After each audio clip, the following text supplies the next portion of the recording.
नमस्कार मित्रांनो, आपलं स्वागत आहे आपल्या नवीन ब्लॉगमध्ये, जो की होणार आहे सोलापूर येथील प्राचीन मंदिर जे की महादेवांचे आहे। याचं नाव आहे अर्धनारी नटेश्वर मंदिर, जे महाराष्ट्रातील एकमेव शंकर आणि पार्वती यांचे पूर्णाकृती शिल्प असणारे मंदिर आहे। तुम्ही बघू शकता 350 वर्षापूर्वीचे हे मंदिर आहे। अतिशय चांगल्या आणि सुव्यवस्थित याची वास्तुशिल्प आपल्याला पाहावयास मिळते। हेमाडपंथी बांधकामाचे हे मंदिर अतिशय सुंदर आहे। मंदिराच्या आवारामध्ये 2 तुळशी असून एक समोर मोठा जलाशय आहे, याला कुंड असे म्हणतात, आणि ह्याचे पाणी 12 टिकून असते। आणि याला लागूनच तुम्ही पाहू शकता एक छोटीशी महादेवाची पिंड देखील आपल्याला पाहावयास मिळते।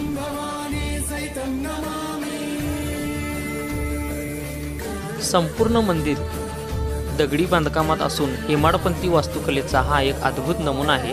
आणि तुम्ही पाहू शकता या मंदिराचे अलौकिक सौंदर्य जणू की एक ऐतिहासिक ठेवाच आहे। आणि या मंदिराचे वैशिष्ट्य म्हणजे महादेवाच्या मंदिरामध्ये प्रथमच आपण पाहू शकतो की 2 नंदी या ठिकाणी विराजमान आहेत आणि यांची साईज ही मोठी आहे।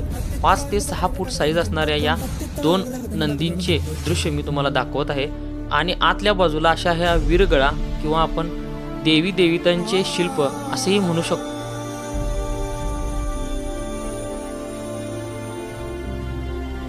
मित्रांनो, हे आहे माता दुर्गा यांचे शिल्प। पाहू शकता मंदिर आतूनही खूप सुंदर आहे।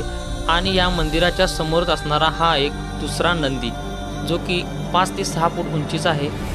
पाहू शकता भाविक भक्तिभावाने या नंदीच्या कानामध्ये आपल्या व्यथा मनोगता सांगत आहेत। आणि हा तुम्ही जे दृश्य बघत आहेत ते दृश्य आहे मंदिराच्या गर्भगृहाचे। आणि ही पूर्णाकृती मूर्ती तुम्ही बघू शकता अर्धनारी नटेश्वर स्वरूपाची।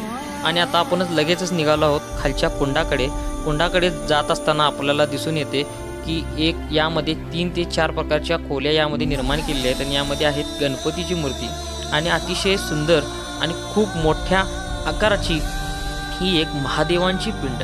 या ठिकाणी भाविक पाणी वगैरे याच्यावर अर्पण करत असतात, बेलपुष्प तुम्ही पाहू शकताय।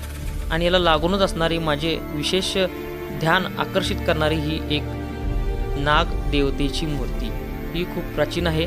आणि डाव्या साईडला या कुंडाच्या डाव्या साईडला तुम्ही पाहू शकताय की अशा पद्धतीने जाण्यासाठी खाली पायऱ्या निर्माण केलेल्या आहेत। आणि खालूनच अतिशय तळापासून या कुंडाचे बांधकाम दगडी स्वरूपाचे आहे, त्यामुळेच आज तागायत या कुंडाला कुठेही धक्का लागलेला नाही। अतिशय सुव्यवस्थित या कुंडाचे बांधकाम आहे। आणि पाणीही तुम्ही पाहू शकताय, पाण्याची पातळी सुद्धा खूप चांगल्या प्रकारची आहे।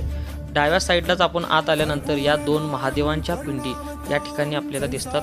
अतिशय सुंदर आणि जुन्या स्वरूपाच्या, जुन्या आकारांच्या, काहीशा झिजलेल्या अशा महादेवांची पिंडी। आज शेवटचा श्रावण सोमवार या निमित्ताने मी तुम्हाला याचे दर्शन घडवत आहे। व्हिडिओ आवडल्यास नक्की शेअर करा। हर हर महादेव।